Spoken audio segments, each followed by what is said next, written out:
This is the Realty Classroom Podcast, episode number 21.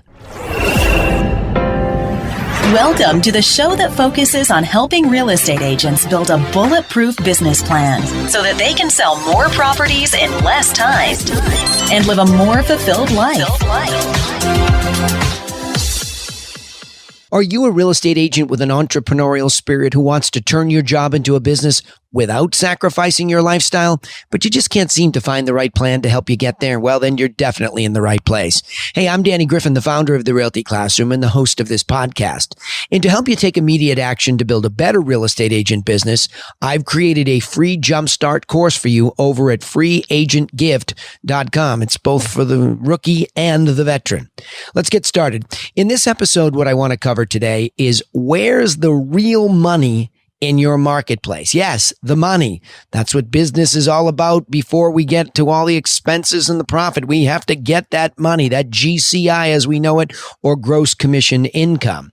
So there's a way to think about this correctly. And I was coaching this week. I had a huge epiphany, and I know that sounds crazy. After 20 years, how do you keep having epiphanies? Because as you dig deeper into trying to understand how a business really works, there are new wirings that hit you. It's not like the information is necessarily new, but your perspective, it can be wildly new from one stage to the next as you begin to learn. So the first point here is, where do you want to compete? And again, if you're a veteran like me, you take a fresh start. If you're a rookie, this is the best advice I could ever give you. Just take a breath and think. In a perfect world, if I could choose the marketplace within which I was greedy, and I'll use that word because it's a positive word in this sense. In other words, I want to be selfish in the beginning. I want to sell property in this particular area. Very important, because in my career, and I've said this multiple times on this podcast, nobody really refined me or told me to narrow my market niche down. And again, I think the concept of narrowing down until it becomes painful is correct. So what I would say is, when you're looking for a number of transactions, and again, remember, this is going to vary definitely based on the money, but I always like you to look for something where there's probably at least 600 sales or so, that geography, because double that for the number of sides, that's the bare minimum area within which you'll market your services. I'm not saying that you wouldn't go outside of that, but remember, this is us trying to be strategic about marketing your brand inside a viable market area that produces enough sales where you can expect to get a reasonable portion of that business. And I'll get into more detail about what that means in a second here.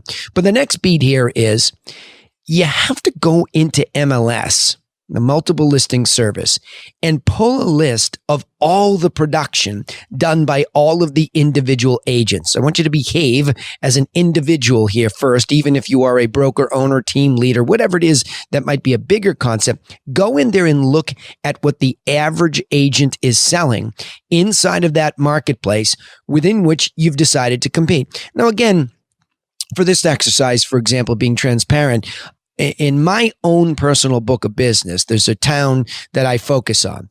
And so I could certainly go in there and look at that segment of the market, but I'm also a broker owner, and I wanted to know a little bit more globally about my two marketplaces. So the one I'll talk about is Cape Cod, because Boston is very different. These offices are about an hour and 15 minutes apart, to be specific.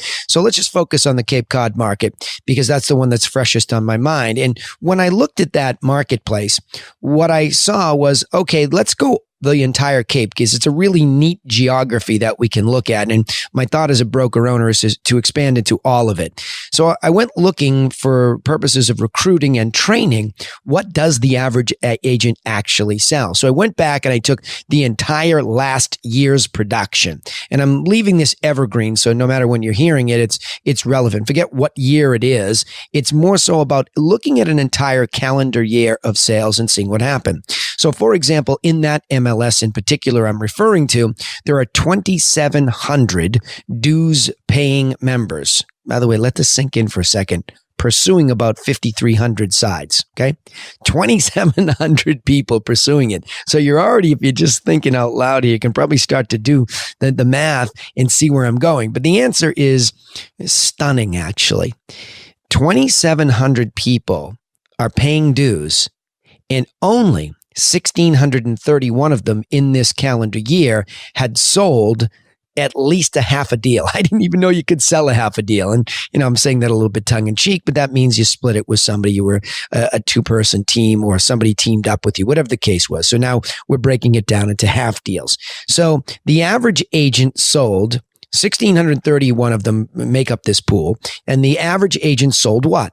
3 sides plus or minus to the tune of 1.5 million in sales. And again, a lot of you will cringe and say, oh my gosh, that's the average. Yes, but that's pretty typical across the country as far as the number of transactions are concerned. But that's precisely what this podcast is about today. Be very careful getting sucked up into the pursuit of transactions. It's something that brokerages obviously have to proliferate amongst their agents. Go out, get the sides, get whatever side you can. Keep the cash flowing. So that the teaching in this industry centers around getting transactions. And that's how we get sucked up into all this massive lead generation discussion, right? But the next thing that I did was, after looking at that average, I focused in on one piece of it. And the first piece was, what is the average sale price?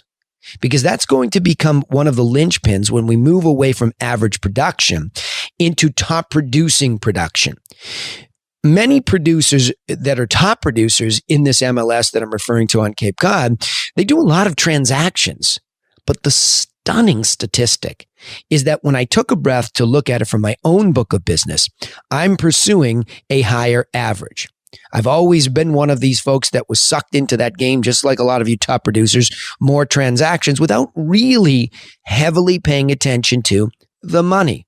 And I know the first thing that happens there is everybody says, well, don't get into this whole luxury thing with me. That's just not who I am. And I'm not snooty and I'm not this. Oh man, you should hear all of the excuses that come flooding in the minute you mention the word luxury and suggest that an agent should be moving their average sale price up. It's a downright panic attack. And I get it. I understand why. But I'm still not going to let you off the hook per se. You need to pay attention to true top producers, the people who have the balance between the number of transactions and are also hitting massive numbers when it comes to the production and a gross GCI business. And you know what it's like in this business. How many millions did they sell? Okay, I guess that's a good measurement. We have no idea what their commission rate was or what they did to get it, but let's just stay focused on the numbers.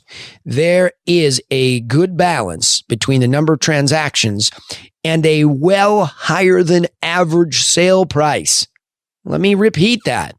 When you look at the top producers in my marketplace, there is a balance between a decent number of sales, definitely over 2 a month. And again, we won't fret how they do that at the moment, but that's just the raw math. That's where the real money is. That's what this podcast is about today. Where's the real money?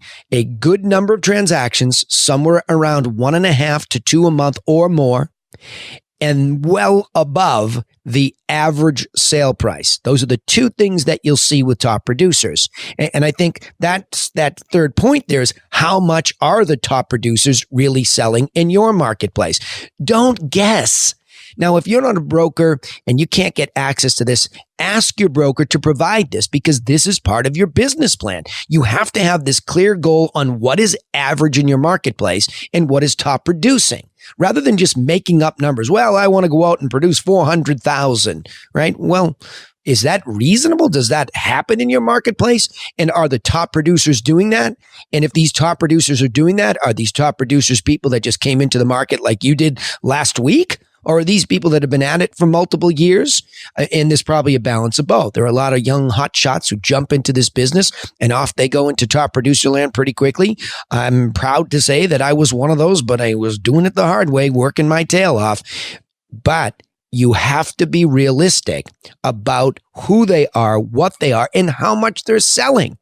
You know, look, there's nothing easier than to look at what true top producers in a market are selling and say, okay, now I know. Now you can begin to study them.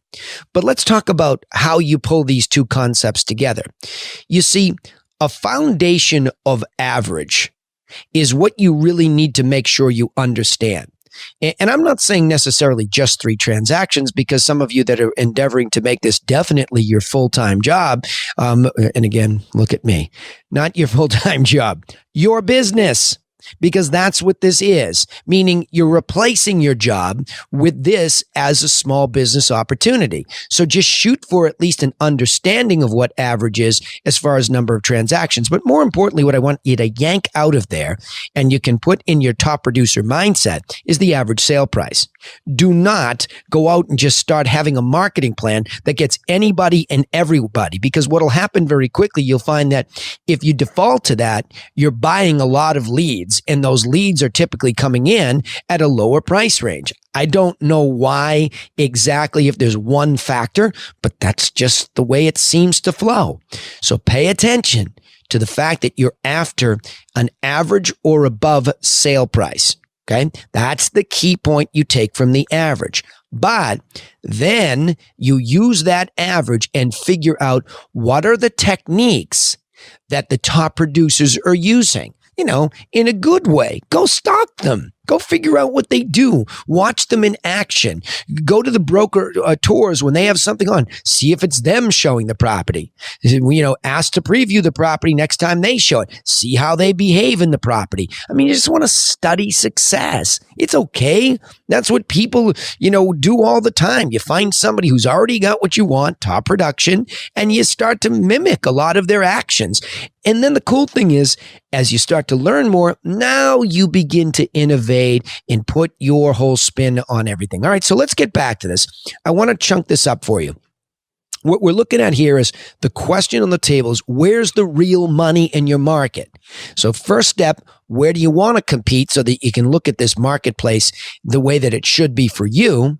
How much is the average agent selling in that marketplace? Transactions are fine, but money's more important. And then relating that to how much the top producers are selling in reality, not this wild guessing. And then to take that average sale price and to really use that as a foundation, that every time you start to dip below that, understanding that you're moving away from becoming the top producer that you're endeavoring to be, not more towards it. Okay? So that's the key. So chunk it up here. Know the truth about your marketplace and chase the best that it offers. Remember, you can take immediate action and get started in the right direction with our free video course over at freeagentgift.com. Now, if you like what you've learned here, then we'd really appreciate it if you would subscribe or follow our channels to help us share these same insights by giving us a positive review on whichever platform you're listening, so that other entrepreneurial real estate agents just like you can find their way here to join us and we can learn more together.